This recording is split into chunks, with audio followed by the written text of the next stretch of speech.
welcome to my channel and my little corner of the interwebs. I wanted to start a YouTube channel and podcast component, just sort of discussing the art of living a balanced and fulfilling life, because there's been a lot of times I've been a failure at the balanced part, but life events have sort of taught me that life is short and why not now? And people have been telling me forever I can't sit still and shut up, so I'd probably be good at a talk show, and that was before podcasts existed. And now they're here, and why one more? Because I feel like it'll be a little bit different. My husband came up with the analogy of this being more of a magazine than a book, where it's not one storyline, one character, that we're going to have a lot of different content about, art and travel and life and music and divorce and marriage and cooking and all of those things, where we're going to talk about some serious things, but I don't pretend to be an expert. I'm not trying to be an expert. There's serious podcasts doing that better than I ever could. But I'm 48 and I feel like it's either things out there for the 20-something, or I've got to pick my last will and testament and talk about my crepey skin and menopause. And I'm not there. So I thought there's room for that sort of in between. And so here we are, and hopefully you'll go on this journey with me, and we'll frame out some fun episodes. We'll have some guests, so if I annoy you, hopefully the guests will distract, but otherwise, let's rock it out. Yeah. I'm excited. This is a long time coming. We've been talking about this for a while, and yeah. I'm excited to dive into this endeavor. And that's Zach, my producer, who's been calm and talking me off the ledge, and Talia's here as well. And yeah, so I've got, certainly from a tech side, this is going to be first rate. There's just the talent side that I have to worry about. No, we're not worried about that. But I guess for someone just popping in, for the first time, take us to a roadmap of kind of what you want to get into, maybe today, but even as we go forward, what can they expect? Yeah, I think kind of a glimpse into, how you balance, and I don't have kids, but I'll have people on that do, so they can speak to that perspective. But I'm an entrepreneur that has had several businesses going at one time, and I feel like they're each my child, pulling at my time, my attention, my money, that I think I don't want to get so pigeonholed into this is a mom podcast or a single lady or a woman without kid podcast, that we all have more similarities, that maybe my pull is different than yours, but we can all agree that a pull yanks at our time to eat properly, work out, 8 hours of sleep. Yeah, how is that possible? So I think that's going to be sort of the direction, and then we can share book ideas and great podcasts and playlists to listen to when you're cooking or working out. And I think just kind of having that community of people who are not quite picking out their burial plot, and also not, hitting the clubs, and kind of everything in between. So that's kind of what the thought is. And hopefully you'll stick around. I love it. So you talked about being an entrepreneur, obviously Morset Media, I kind of live in those shoes a little bit. And it's a lot, right? You have to wear a lot of hats. Yeah. You have to, you take 3 steps forward, you got to take 2 steps back, etc. So what are the things, because you've been one for a while, what are some practices that help you, stay balanced, which is kind of a theme of what we're doing here? Well, I think it's sort of ironic that the word balance has anything to do with this podcast, because for the longest time I wasn't. I was great at my job and probably a terrible wife. I was a great aunt, but not great on the wife, or whatever it was. And, I lost my dad pretty suddenly, and all of a sudden the things that I was assuming, that I'd have time for, I was like, wait a minute, I had to kind of reshuffle the deck and realized, so the entrepreneurial, my dad was always really proud that I could do that, but the balance of it comes where, it's like you put out whatever fire is bigger. Sometimes, rent is due in many stores, and maybe I paid one late and that one gets it first because they're more mad at me. And it's constantly juggling. I feel like it's that shell game, down the shore or whatever. And, just trying to be authentic, whether it's this sort of forum or at our shop. We own a vacuum store, and our clients, the biggest compliment they could give us is that they enjoy coming in, whether it's just to visit or somebody's wife had a surgery and we'll follow up and ask. It's not to try to solicit business, but it's the small town feel. But yeah, the entrepreneurial thing is hard because sometimes something breaks, and we went through a summer with no heat, a winter with no heat, and there was no money for it. And I was too stubborn to ask my parents for it. So we froze. And when clients said it was cold, we kind of fibbed. We're like, oh, is the heat on the fritz? Because I was sort of embarrassed, but there's a lot of shame of, they think if you're an entrepreneur, you're sitting on a pile of cash and you've got your diamond shoes on. Not the case. Not always the case. No. And then sort of setting your pride aside, because it feels like if I've got to borrow money and the bank's I'm either too old, too young, too this, too that, and I can't get a loan, then it feels like a failure, that you need a little bit of help or assistance. And thank God my family has always been behind me, but it's such a juggle. But the plus side is, a bad day working for yourself, it honestly is true. It's better than any great day working for somebody else. And I hear that. Yeah. So just as you're talking, so I have a sister who's 8 years younger than me. I have, I'm recently engaged, so I have a fiance. And the entrepreneurial space, like we've talked about, you have to wear a lot of hats and do a lot of things. You got to be a jack of all trades. Mm-hmm. One thing I cannot relate to, for obvious reasons, is being a woman who's an entrepreneur. Is there a time, or is there some instances where, like, you were provided or presented like challenges maybe that I wouldn't recognize? To be honest, I'm so glad you asked that, because it's so bizarre that it's 2024, and in the vacuum business, it's somebody will walk in and they'll ask, is there a guy here? I need my vacuum looked at. And they will literally say those words to me. And they don't, I'm from New Jersey. I talk fast, talk with my hands, and we don't like being judged right away. Not saying that anywhere else in the country does, but it kind of gets me up right away. 13 years in Manhattan, traveling the country, all by myself. It's always amazing that there's some inherent still, kind of judgment that I'm not going to be able to look at your fan housing in your vacuum. And I was like, well, I've owned the business for 13 years, and it's like, you want to provide good customer service, but you're almost on the offensive right away. And then just the sort of unsexy side of it, of working alone. Sometimes our neighbors are closed on Mondays. And so I'm in the building by myself. There's no neighbor nearby. And there's just sort of that safety that's, you're a woman alone, there's cash, there's all sorts of different things to kind of think about. So yeah, just being a woman entrepreneur, there is some of that sexism that still is alive and well, bless their hearts.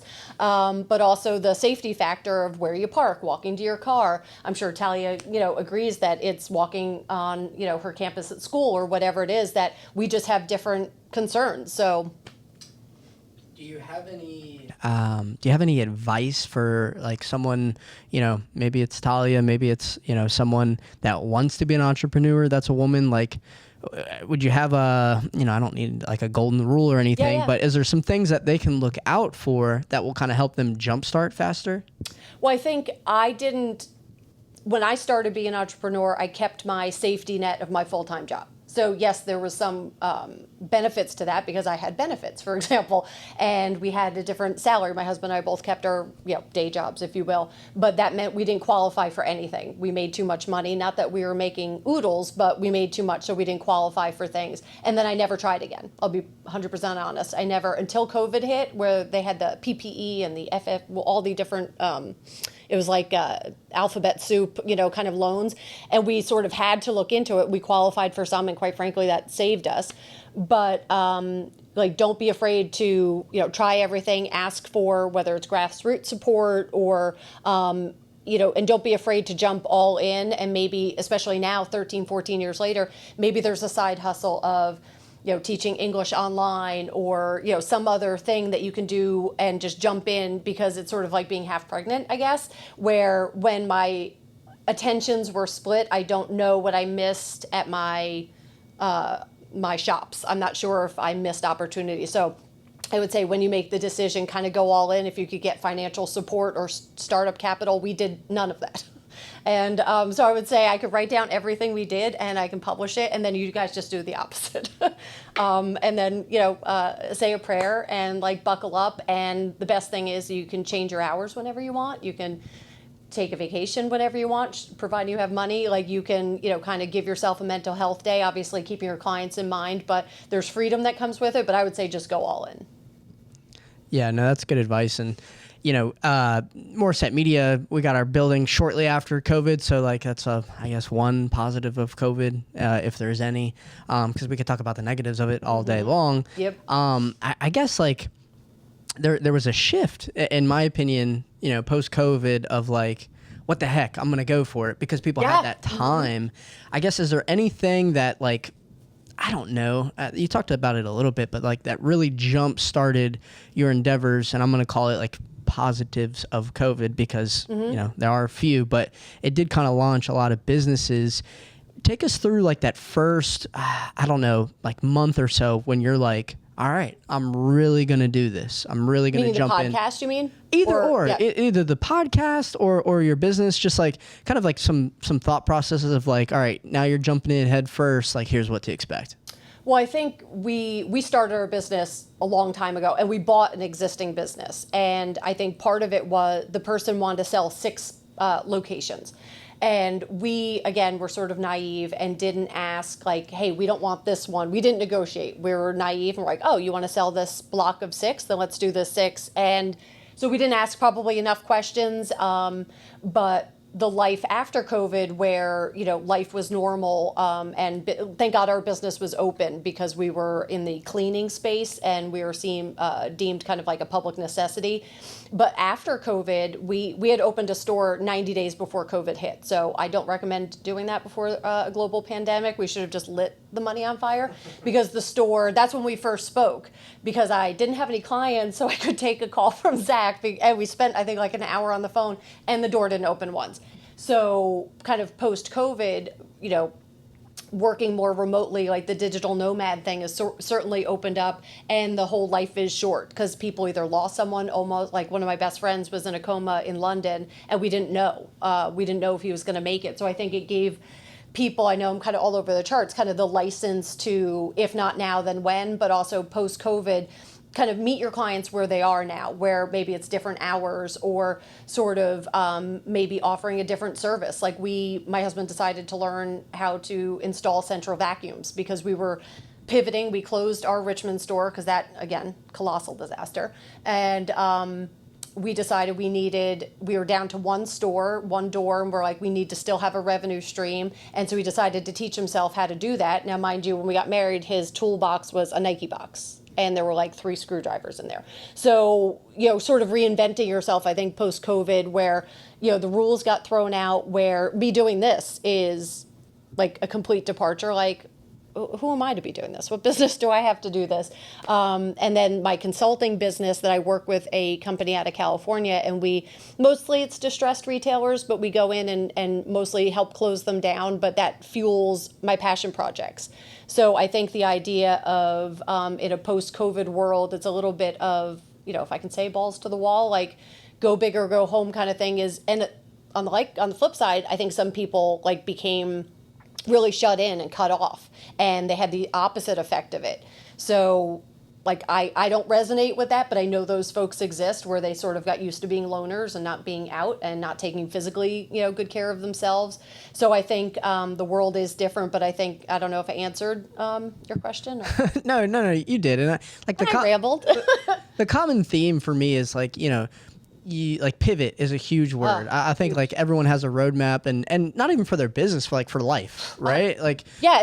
You get thrown curveballs, and you kind of just gotta roll with the punches. That could apply to business, that could apply to anything. So basically, if you're tuning in for the first time, we're glad to have you here. As you can tell, we're gonna scatter shot and just maneuver the conversation. If you could like, comment, subscribe, all that good stuff. There's a bunch of affiliate links in the bottom of the show notes if you want to check it out. And welcome. We're happy to have you. Leave us a comment. What you want us to talk about, we can certainly dive into. I'm gonna throw it back to you with a question.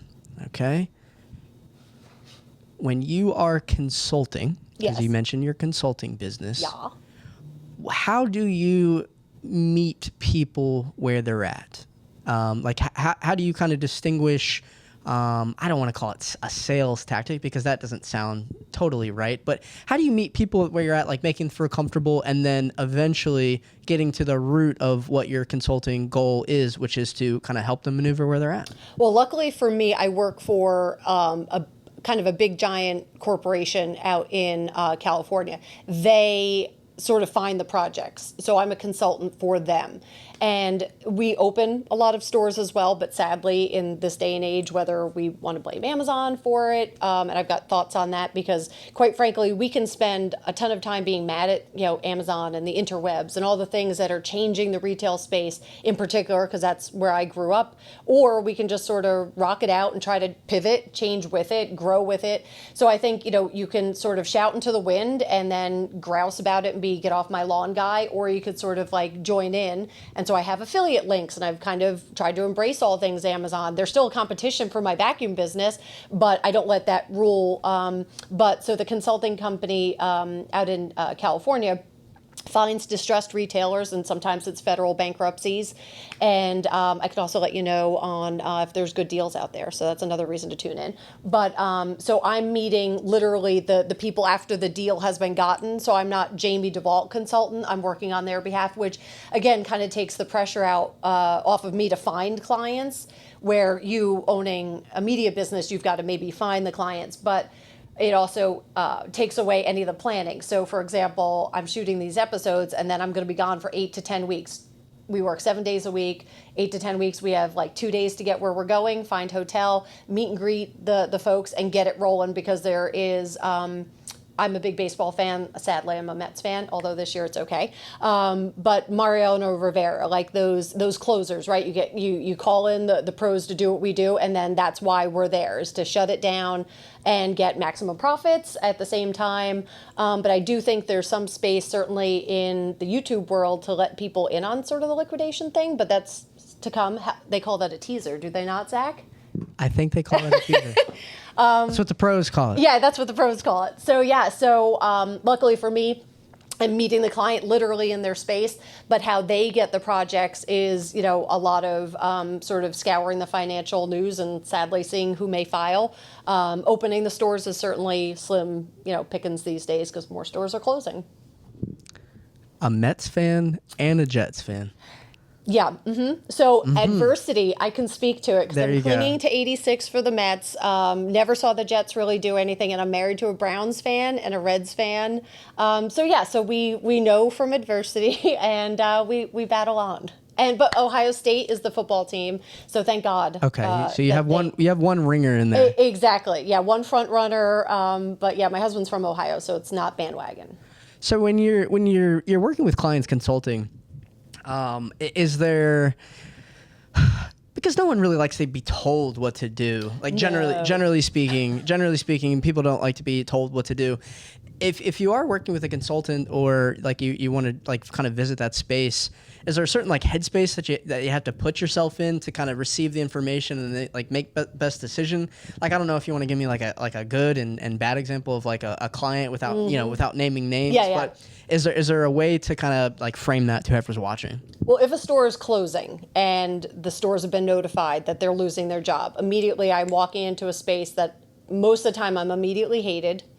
Either I'm the face of what has happened, or their company has gone radio silent. Nobody's calling them back. They don't know what's going on with 401k. They don't know about their benefits. They don't know anything. So I'm the physical embodiment, even though I don't work for their company. So they take it out on me. And then sometimes I'm psychologist, because I'm at least a body that they can talk to and empathize.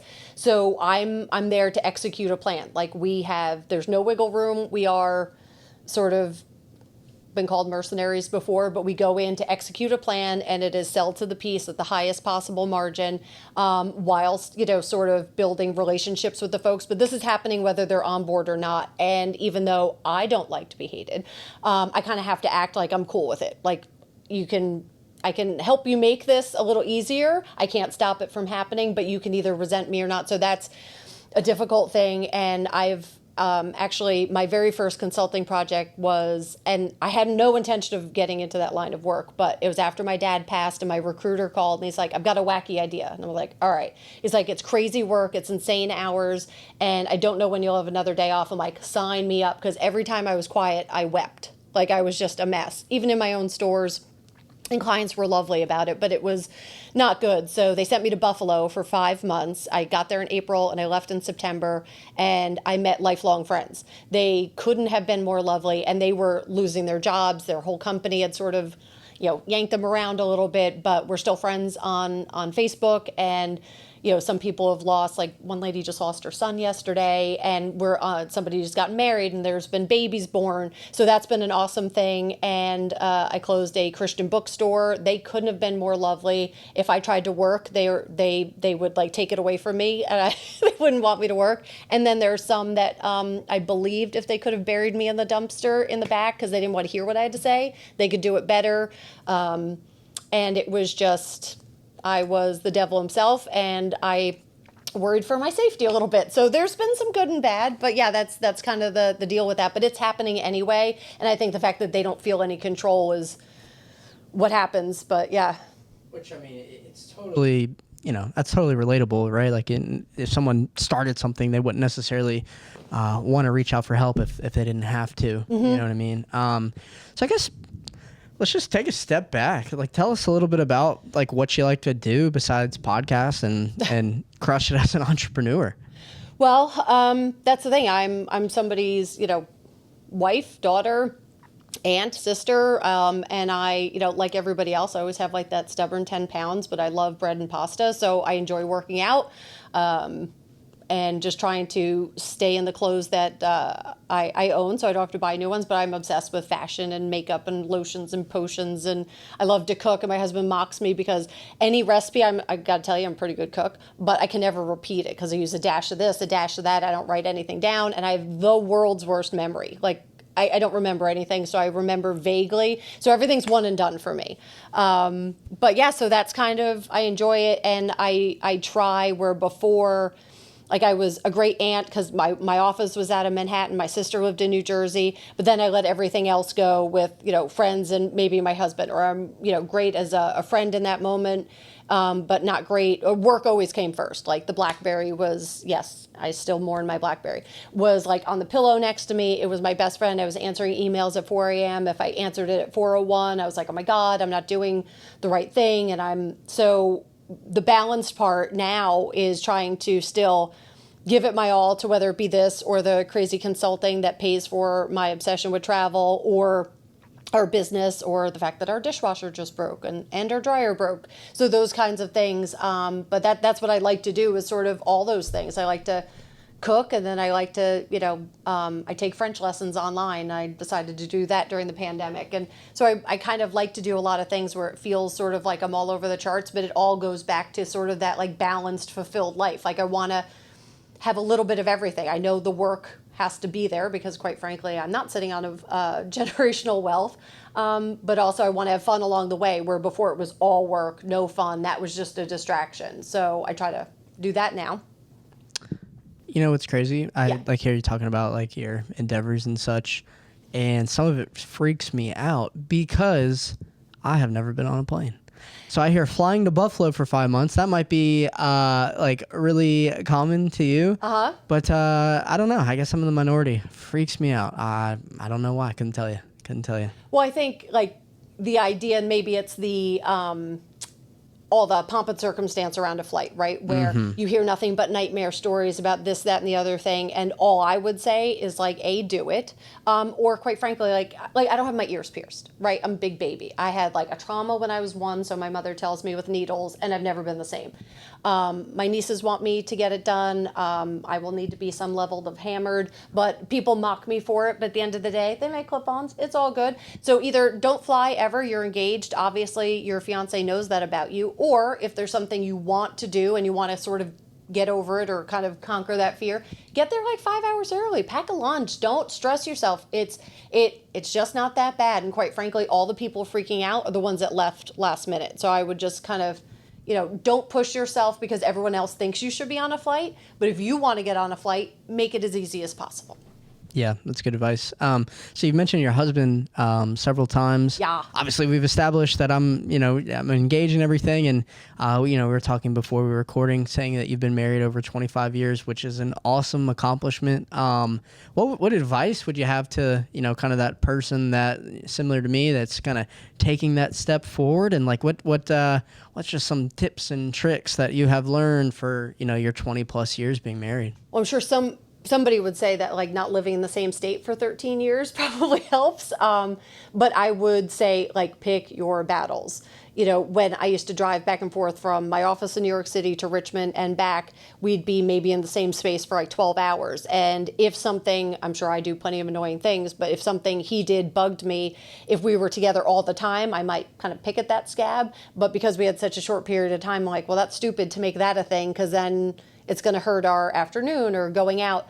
So I think that also doesn't give you license. If someone does something to bother you, like don't let the big things go, but it kind of makes you mentally do that. Is this worth it? Is this not? And then when you bring something up, it's really just the meat of it. So I think that has definitely helped, but also more than anything is find someone you can grow up with. Because I was almost 23 when I got married. He's 11 years older than me, but I say he came with car, golf clubs, and debt, and I came with cash and practically no salary because I was a saver, growing up. So we kind of made a good combo. But find somebody that you can sort of grow up with, that when a promotion came and that meant he moved and we had to maybe sell our house and we had to explore like this huge, 450 miles away, I was like, yeah, do it. Go ahead. Because I would never want to hold him back or that he would resent me. But also when I got promoted and took me in the other direction, he was like, rock on. It wasn't just good for him. It was good for both of us. So I would say find the person that lets you become whoever it is you're going to be, because so many people maybe outgrow each other, or you grow in different directions. Somebody wants to travel, somebody's a homebody, or you stop listening to each other and you stop doing things together and you sort of don't realize, like, a friend maybe from high school, you're like, would I choose them again now? No, not really. Or, you ask yourself that about a spouse, or you're staying for the kids, or all those different things. But I would just give the advice of like, find somebody who will let you grow and make no money, or because there's been years I've made more than him and vice versa. And like, I would say try to find somebody without the ego, but don't let that bug you. Like if that is your status in the relationship, run. Red flag. If I had one, red. Golf clubs and debt. That's disgusting. But he had a good car. And disgustingly relatable. I know, right? Yeah. But that was his, when he started, moved away from home, was working like crazy. That's, the stuff that he bought. And I thought that was kind of a good thing. But yeah, the mountain of debt was fun. Yeah. Yeah, super fun. Yeah. So, anyone listening, watching for the first time, like obviously, we're going to hang out. We're going to talk about a bunch of different topics. I guess, we're rounding out episode 1 here. So let's just zoom out. Excuse me. Let's just zoom out and let's give like the elevator pitch of the show again. Like, what can people expect? Yep. What are some future topics we're going to talk about? And then obviously, please, if there's anything that you want us to talk about, as we get going, like leave a comment, we'll let one of us know and we'll talk about it. But like, what can people expect going forward?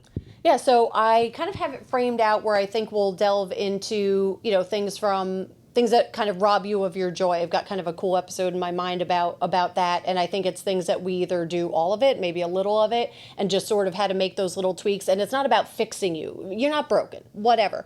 But it's just a matter of like, if you're not sleeping enough, how to kind of have the little tips and tricks kind of thing. I love interior design. We'll talk about that. I love cooking. And I thought I'm not a big reader. And I know there's like a big stigma. You're supposed to love books. I don't. I started Water for Elephants. There was Sadness, chapter 2. I'm crying, put it away, never finished it. I'm a magazine girl. I love my Garden and Gun and my Arc Digest. And I love Outside magazine but I want to be able, my nieces are huge readers. My sister's an English teacher, where I'm going to have book recommendations. They didn't come from me, but avid readers love them, where maybe we can swap ideas on best workout playlists and podcasts and things like that we like, because I'd like it. Right now it's a community of 3. So I'd love to grow that, but I think it'll just be slice of life type of things. And then I have a friend of mine who's going through a divorce, and so he'll speak from like the male perspective and sort of starting over at 52, what that looks like, because I obviously thank goodness can't speak to the divorce perspective, but also the male perspective. And I want this to be, and maybe we'll get into the whole football thing, who knows.